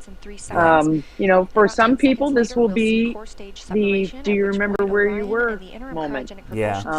For other people, it's just kind of a, you know, another, oh gosh, wonder what's going to happen after this, and then it's just going to do nothing but start to get more incredible afterwards. Of course, the next mission expected to be manned, Yep. and it's Artemis 3 that we're expecting humans back on the moon, including the first person of color and the first woman. Yep. Artemis 4, we build out Gateway, and you know, Artemis 5, we keep on rolling. So it's all in the plans. It's all in the work. It's just taking some time. Yeah, this is the step. I mean, like you said, I mean, for people that don't understand how monumental this was tonight, mission 3, 4, and 5, they'll probably figure it out. You're going to look back on tonight and go, this is where it all started. This was the mission exactly that set it all, you know, on its current course, because this, you know, we're going to the moon. We're going to have a base there. This is going to be a stepping stone to Mars. It really is one of those monumental moments. I think people, even if they don't understand, they're sound asleep right now, wake up tomorrow morning and understand what a big deal this actually was for all of mankind, just not in the United States, because we've got a lot of international partners involved in this mission as well. And so this is going to be a huge, huge something positive that we can all kind of rally around, because this is going to be great for all of mankind. Yeah. So these main engines are going to burn for 8 minutes total, and then they cut off. Now until core stage and main engine cut off. All 4 engines there you go. Throttle down. Then we'll have SLS separation from the upper stage. And then that's where it's kind of like a little Russian doll. It starts to uncork a little bit. Yeah. So we get to see the ICPS, which is like another rocket that is the bottom of the white part that you see there at the top. That's the rocket that will take it out of Earth orbit and send it on its way to the moon. Yeah, it's interesting to see such a large section of the rocket still intact here, because there's still so much thrust going on. The flight dynamics officer reports that we have a nominal main engine cutoff. So there, the main engine. And we just heard the call for core stage separation. That means Orion and the interim cryogenic propulsion stage are now flying free from the core stage of the Space Launch System. The next milestone will be solar array deploy approximately 18 minutes after liftoff. But before Orion stretches its wings, let's check back in with our friends at Kennedy Space Center and hear all about what it was like to hear the rocket roar off the launch pad. Let's listen to this. I want to hear all about it. Yeah, I think for anybody who's gone through rocket launches down there, this had to be a unique experience, even for a seasoned rocket watcher down there. There were a few journalists down there that I got to talk to who were there during shuttle and saw numerous shuttle launches, and they said it's just the ground shakes, and the shuttle was not nearly this incredible, and I just can't imagine. There's the turning basin there right in front of the media area, is the turning basin where they bring all the big pieces in of the rocket before they stack it in the VAB and whatnot, and they bring SpaceX through there and all kinds of stuff. I kept thinking to myself as I was down there looking at that, when the rocket goes up, all that water is going to be jumping because of the shaking. And I was like, my gosh, if there's if we get a gator coming up out of there, I'm going to be not paying attention. I'm going to be going down quickly. Yeah. For sure. Yeah, I can't imagine the feel of that, because that's so much thrust. I mean, that you've basically experienced the most powerful rocket launch in the world. It's just... That's probably and I remember being down there for Ghost 16 and the feeling of the thrust from a smaller rocket. I can't imagine the size of this one, what it felt like. I mean, that's all you remember from a launch when you're down there is, it's beautiful, but the sound and that delayed sound, it's just like, it's crazy. Yeah, so I can't wait to see the video from, and they'll be posting it pretty soon. Bandwidth out at the media site is like non-existent, so it's really hard to get video out. And so it'll take a little while for us to get to see what it was like there, to stand there and feel it. I'm sure there'll be video coming out of the firing room too, where Charlie Blackwell Thompson and the team were, because they'll obviously have felt it too. For those of you who kind of have a little bit of situational awareness with Kennedy Space Center, the firing room 1 is kind of an extension of the vehicle assembly building. And it's a very nondescript looking building from the back, but the front is this really cool angular window that with these pipes in it. And it's kind of a really cool looking architectural structure. And I didn't know where it was initially when I was down there and standing in the media area, and you kind of look around, you can see everything because the media area has a nice big hill. And then I looked over and I saw, people getting in a car and driving out along this road that takes you out to the launch pad. And I was like, oh, I bet that's where the important people are. And then they have, meanwhile, behind you, this huge office building, this huge brand new office building. And if you remember, for the first launch attempt, Vice President Kamala Harris came down. And so we were down at the, on the lawn for the media area. We turned around and Kamala Harris and the whole group was up on a balcony overlooking everything and just kind of getting the lay of the land. So that was really interesting. Have all the dignitaries there and whatnot. Hey guys, I was just pulling it up on the Ghost 16 satellite, and I could see the plume on the nighttime microphysics channel on the GOES satellite. So I don't know if you guys can bring it up real quickly. It's a really cool image because the mesoscale sector was actually over Florida for tonight. And if you look off of the coast there, you'll see the plume. I mean, that tells you how big of a rocket that is, that it shows up so distinctly on the weather satellite imagery. You can actually see the plume and the fire coming out of the back of the rocket as it launches off from Wow. from the Cape. Yeah, you can right there in the middle. So you see how, and I'm going back and forth with it, toggling back and forth, but Put your mouse up So where right it there. is, just so people, look, and so then toggle everybody's it. seeing It's so right cool. there. I'll zoom in on it even more. So right there, that's the plume. I gotta zoom back in there, but I'll bring it back down here and I'll show you. I'm gonna go back and forth a couple times, but you see right there on the screen.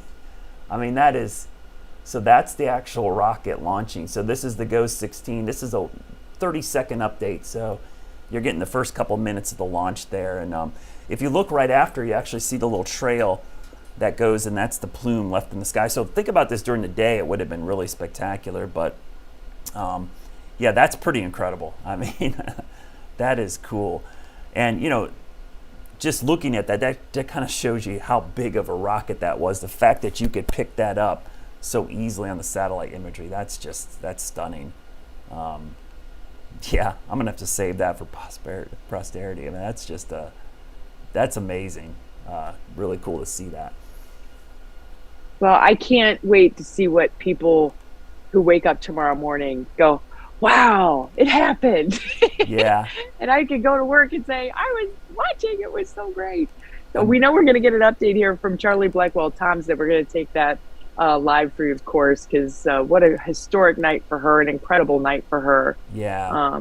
And that entire room just probably electric at this point. They can finally get some sleep. Yeah, that's just, it's just amazing. I mean, that's just, and you know, I mean, as much as we were, you know, fretting about all the delays, it's even worse for the people involved in this. And so it's got to feel like a mountain has been lifted off a lot of these people's backs that they were actually able to launch this incredibly tonight. special. The first launch of Artemis.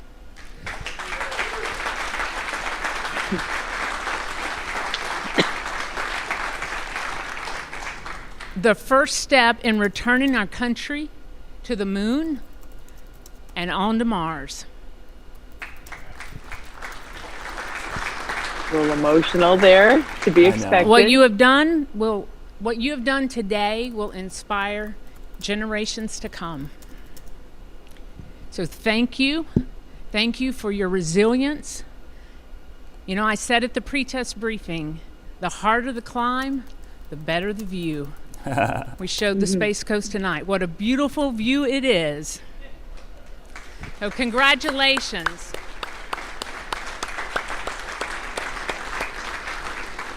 What an amazing night. So we for got a her couple of and for traditions everybody here in that in room. launch control. Oh, here we go. And the first one is when you're in the position for the first time, you get a tie cutting. And so I have my launch director scissors. And I'm going to get my tie cut by a couple of legends that are here. And then anyone who wants their tie cut will be making the rounds in the firing room. You got your console chiefs. If they want to do it, that's fine. If you want me to do it, you might have to wait a little while, but I'll stay all night if I have to. It'll be my pleasure to cut ties. So I'm going to take care of mine, and then I have one other presentation that I want to make this evening.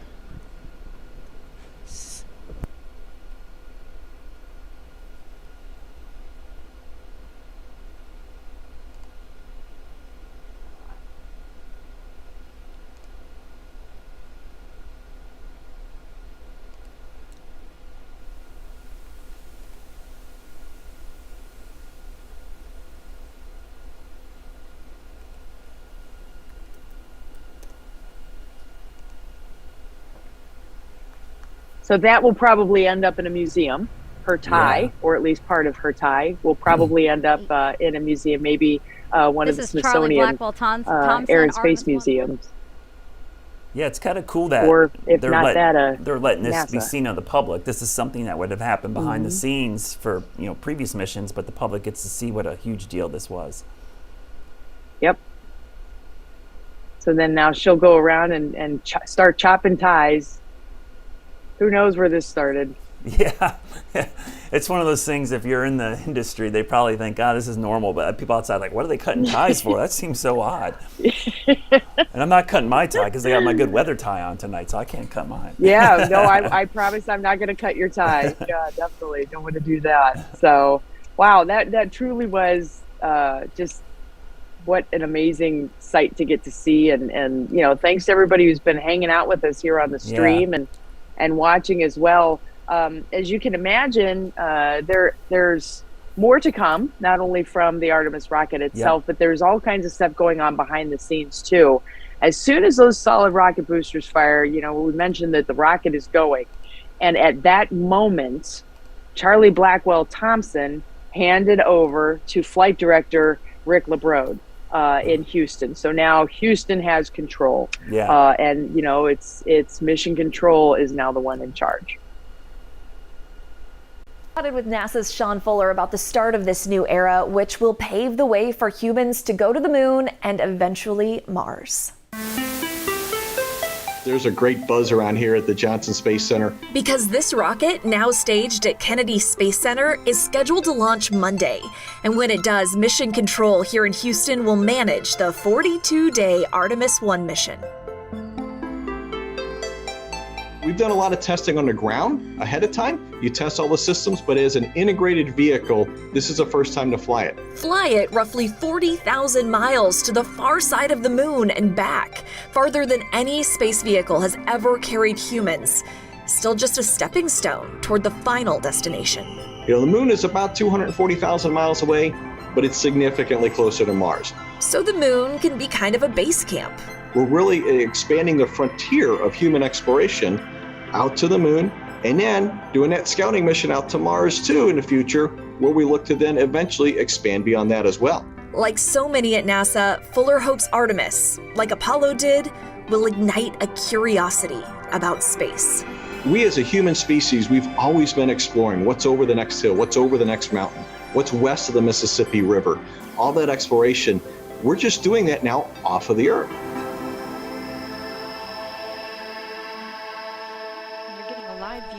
This is really exciting.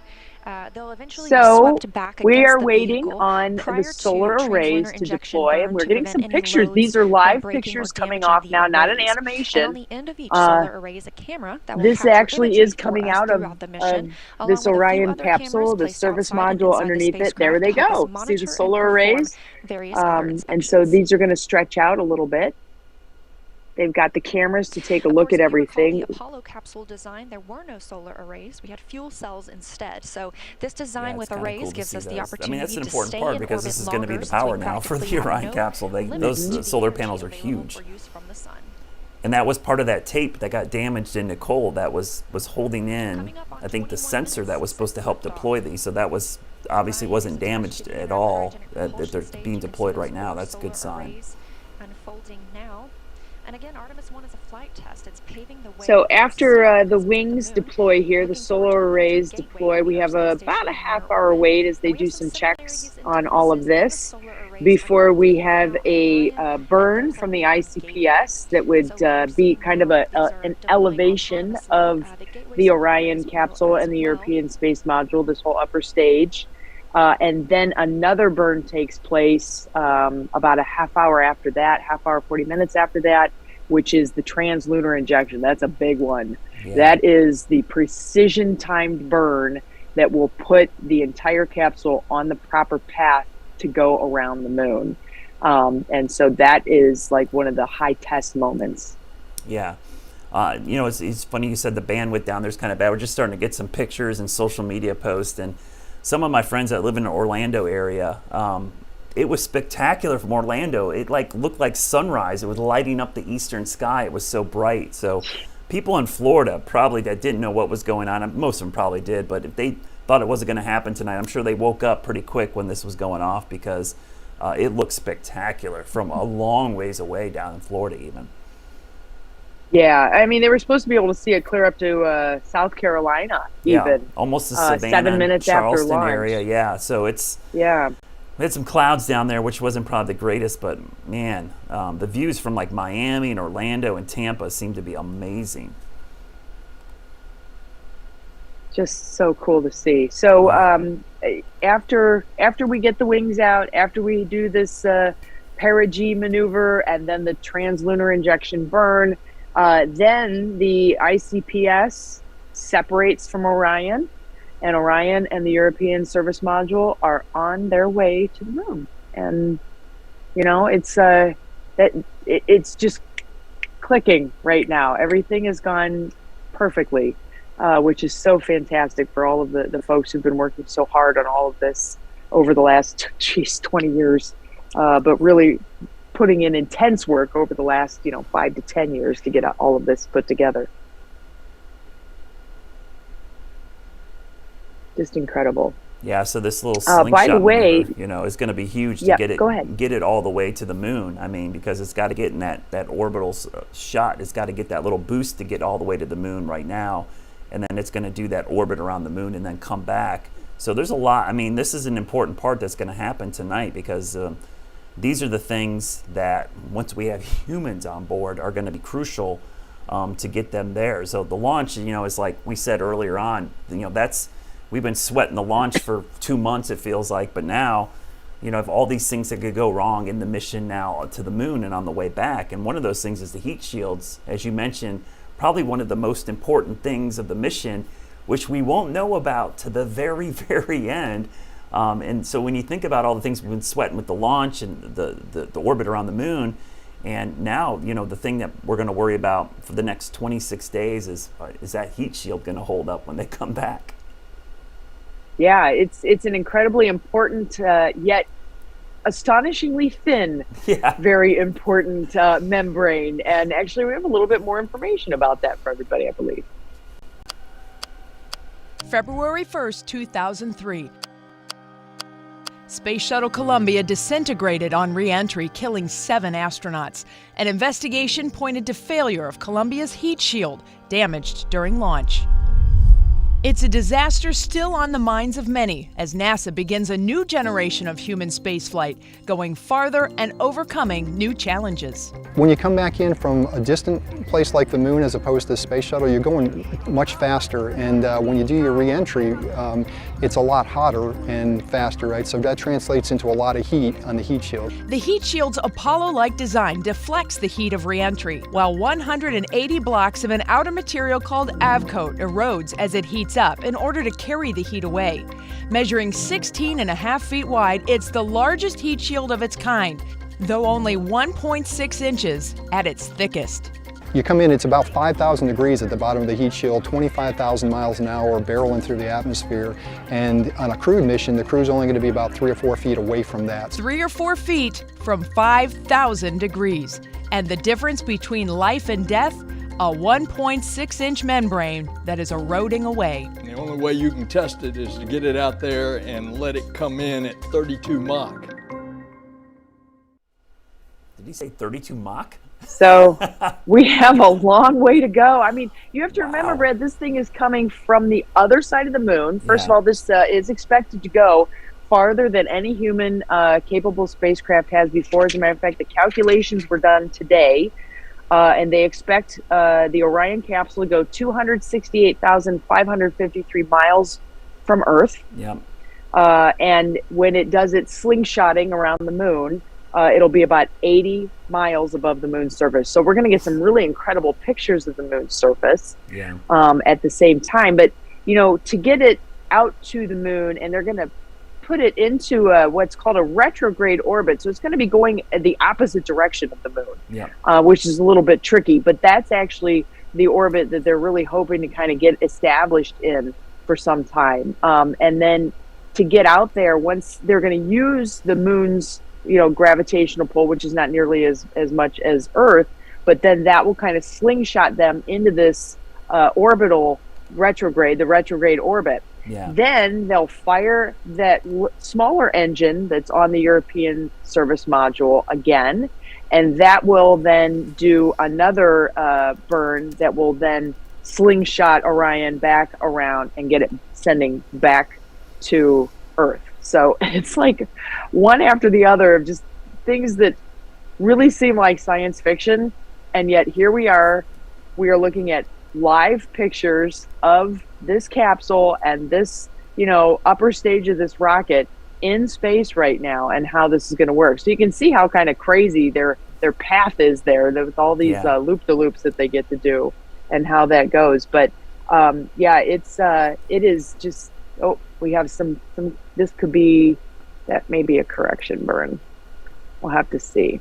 The whole time they can fire off small engines on the sides to kind of get things lined up the way they want it to be. Yeah, I mean, these are the calculations that are important, because all these small burns that are happening now, because they want to be very efficient. We were mentioning earlier about the smaller satellites and how these small little boosters in space, if you start going in one direction, you're going to go at that speed forever until something slows you down. So small little burns have big impacts on the trajectory of a spacecraft. Yep. And just like we saw earlier with this CubeSat group, the Team Miles, they're using a credit card sized electric plasma thruster to move this little CubeSat through space, and that's all it takes is to be able to do that.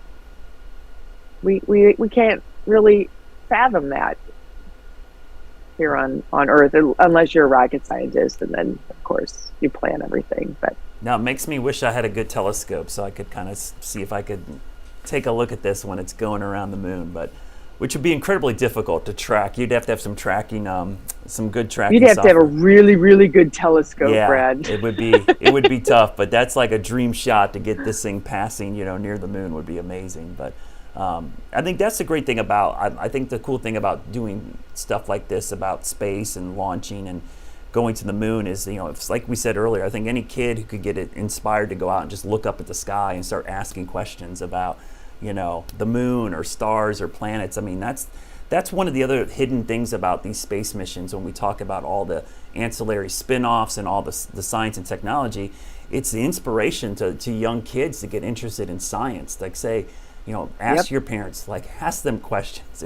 Sometimes when the space station flies over, it's just something simple like that can get a kid inspired to go, I want to know more. Like, how is the space station up there? How does it get there? How does it stay in orbit? These are questions you want your kids asking you and inspire them to get involved in science, because those are the things that make science so amazing, because it's something you can touch and feel and kind of get involved in. And I think this mission, of all the space missions we've had recently, is going to be one that's going to inspire a whole generation of kids, because they're going to want to get involved in whether it's the space race again to the moon. I don't think it's really a space race, but just the technological advances that are going to be happening over the next several years as this mission continues.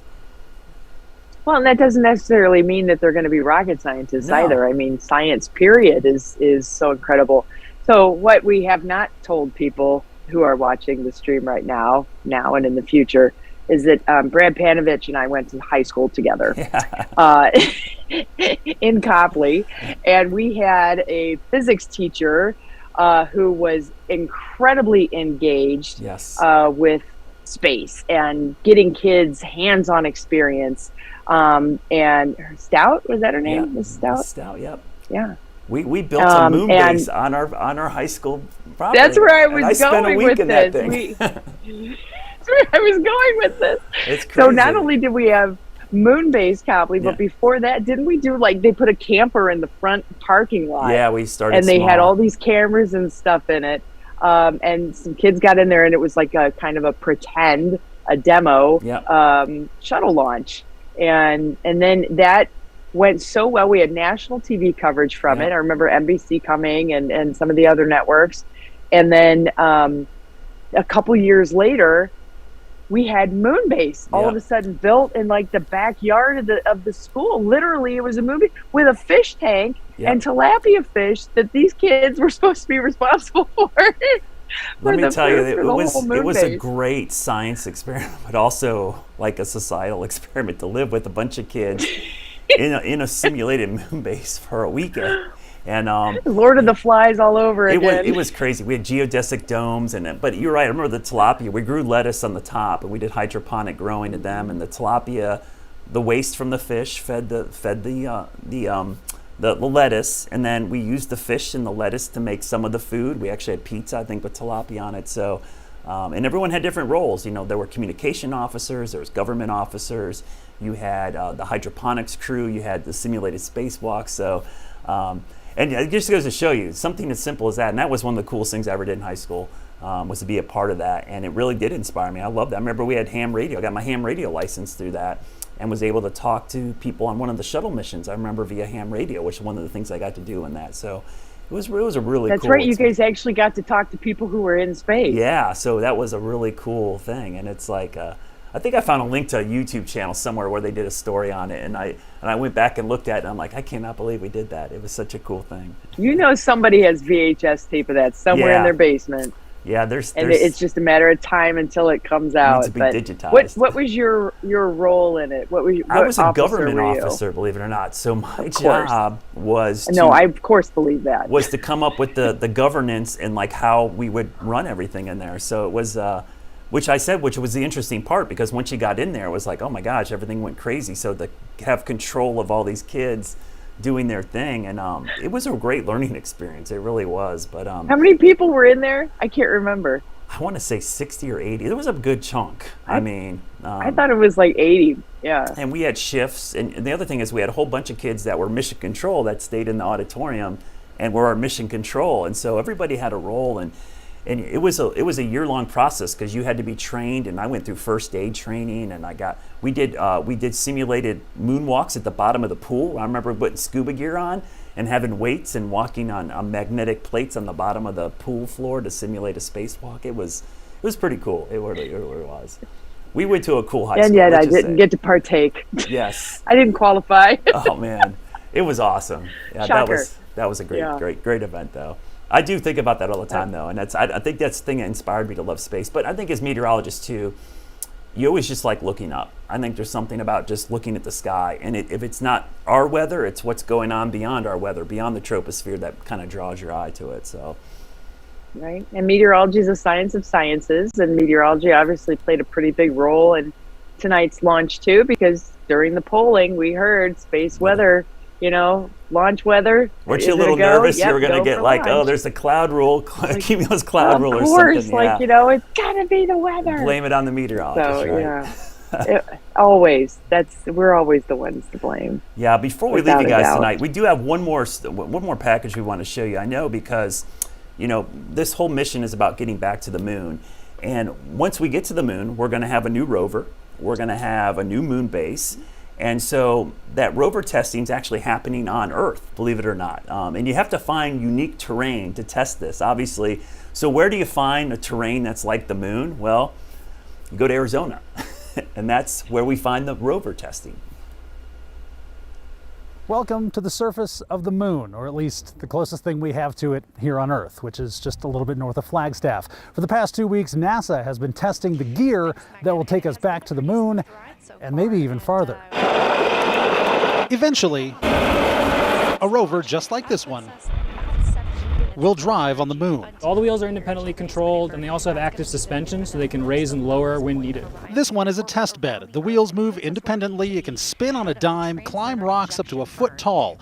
It's gone through a lot of changes, testing things out to see what works best in space. So for this test series, we were looking at kind of different driving systems, like with windows or cameras. People spent 2 nights in the rover and 3 days traversing all over the lava flow, doing actual geological science, conversing with mission control back in Houston, and really kind of simulating a lunar surface mission. He's not kidding. The rover has a toilet. There's a spacesuit attached to the back of it. Do you want to hop up here and drive? I absolutely want to drive. Are you kidding? Just push straight forward. Yeah. You can't go wrong. The rover has cameras that show you exactly how close you are to a rock, and it's very easy to drive, which was the point. It's meant to be intuitive. Why don't all cars drive with a joystick? This is so much easier. You should see Lucian parallel park this thing. It's a dream. It even drives sideways. And do a pure twist. Yep, and just stay committed to that command. The Desert Rats, it stands for Research and Technology Studies, are doing mock space missions to test out the new equipment that'll eventually blast off. One of the things we learned with the lighting just over the head is that at times it wasn't enough lighting. But it's basically an article that allows us to not have to bring like a whole pressurized spacesuit out here, but it's got all the comm capability, the lighting, the cameras. They're even studying how to put a cell phone on the moon. They're trying to see how 4G cellular technology works on terrain like the moon and Mars. What's the point of going if you're not going to send cool pictures back and cool data, science info? The moon missions are called Artemis, and they're getting closer. They start with unmanned test missions to make sure it all works, building up for landing on the moon, hopefully in 2025. And that mission starts in the Arizona desert. William Pitts, 12 News. Yeah, and that's, the next step is to be on the surface of the moon and building a base and having a rover, which would be really cool. And I think when that happens, that's when I think people will look back on tonight and go, what a big deal tonight was, because we wouldn't be there unless tonight happened. Yeah, but can it parallel park? Let's face it. That's the real thing hitting humanity right now. Can it parallel And I kind of park? feel like putting a cell phone on the moon might ruin it, so I don't know if we should do that. Exactly. Yeah, preserve it for all. I mean, we got to have our selfies, though. That's how we roll these days, most certainly. Yeah. Well, Brad, this has been so fun to get to chat with you about this. I know we've talked about it a number of times. And, I don't know if you're coming home for Christmas, but hopefully we'll be able to get together for lunch or coffee or something. Yeah, absolutely. When I get back home to the snow. But it's been great tonight. And I think this is, I hope people will look back on this and understand it's a big deal. I think it's, it's hard for people that aren't into this kind of stuff to understand it, and it may not hit them till later, but it was really cool to see it tonight. And I could tell it was fun listening to the NASA feed, because you listen to that so often over the last 2 months, and it's like, we're gonna the tone of their voices when you knew this was going to happen, the way it changed, you knew how excited they were and what a big deal it was. And I think that said everything I had to hear. When I heard the tone of voice change completely, you're like, oh, it got me excited, because I'm like, that's not the way they normally talk. They're getting excited. Mm-hmm. Yep, it was definitely something to behold, and I'll remember where I was at this moment, and getting to spend it with everybody who watched the stream tonight. We appreciate it so much. Yeah, so thanks to everybody out there who tuned in, whether you're on YouTube, WCNC Plus, Tegna channels all across the country. We were streaming on Roku and Amazon. We appreciate you tuning in tonight, and remember, this is just the beginning of this mission. There's a whole nother 25 days and a half or so to go of this mission, and it's the beginning of a long process to get to the moon and Mars. So hopefully tonight is just something that'll spark your interest and maybe look more into it and get excited for the next mission, because there will be more that to come in the future. So thanks for tuning in tonight, and I hope you have a great night. Sleep in this morning, drink some coffee.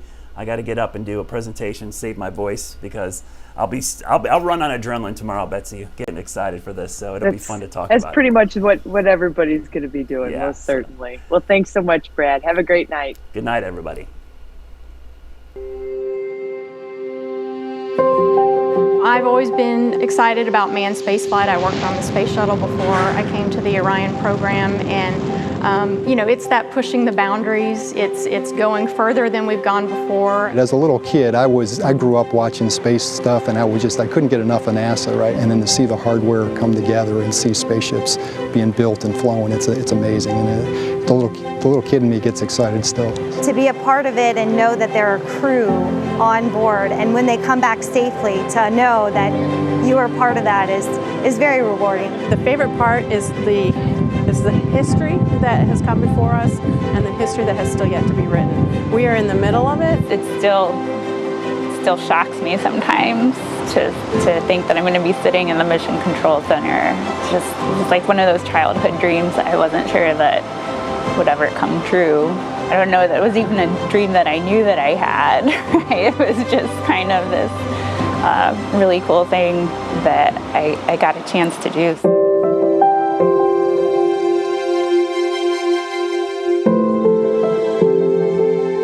I have worked the Orion program since the inception, and so this is an opportunity to go from a clean sheet of paper to actually rolling out of the VAB with the real thing. Some people work their whole career, on this vehicle thus far, and to see it fly is going to be really tremendous for them. So we're super excited. On the day of launch, It'll be time for folks like myself to sit back and watch, because we'll be turning it over to the mission management team. They'll be the one that are literally pushing the button and making it go. And from there, it's going to be just a spectacular moment. There's a lot of pride, everybody working this team, and I'm so proud of them, and that they'll be so excited to get to this point. I am confident somewhere along that mission that I'm going to feel a lot of happiness for this great team, just a wonderful team to work with. I think people are, somewhat tired because we've done so much work to get here, but the excitement level is amazing.